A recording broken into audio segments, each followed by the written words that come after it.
Once we get to design anything in any engineering discipline, engineering design constraints act as the boundaries that shape a project. They act like guardrails, ensuring your creation is feasible and successful.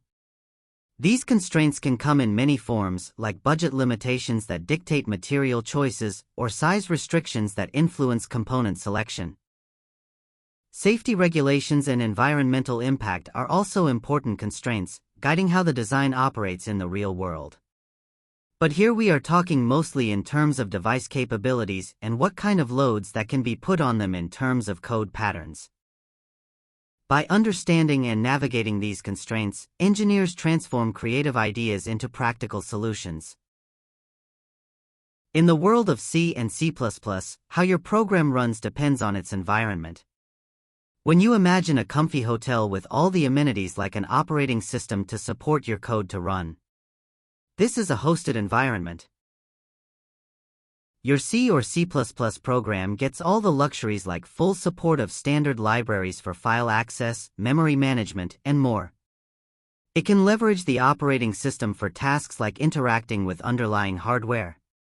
Think of popular desktop applications, they're likely hosted applications. This is the most common environment that the majority can easily deal with, in the presence of a lot of readily available services. Now picture a barebones campsite.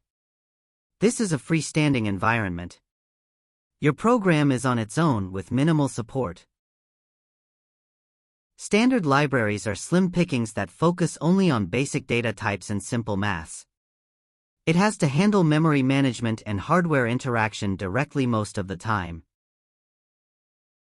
Freestanding programs are common in embedded systems where resources are tight, like microcontrollers or device drivers. By the very nature of the environments, they actually depend on the resources available on the target hardware. As a comparison here, I have chosen a fairly powerful microcontroller in comparison to the environment that allows hosted execution.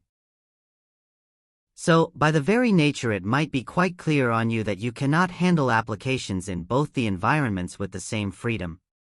It might be a lesser of an issue on hosted environments regarding memory fragmentation. But on the other hand, we are already limited by available memory on freestanding side.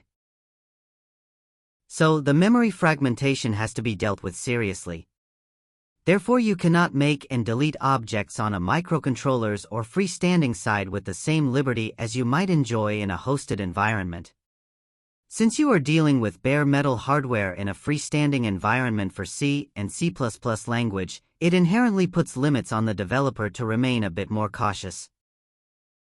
Now, while discussing the design and development patterns in the rest of the course, we will keep it in mind that which patterns are applicable more on which kind of deployment. With this at the back of our minds, let's get started with the design patterns.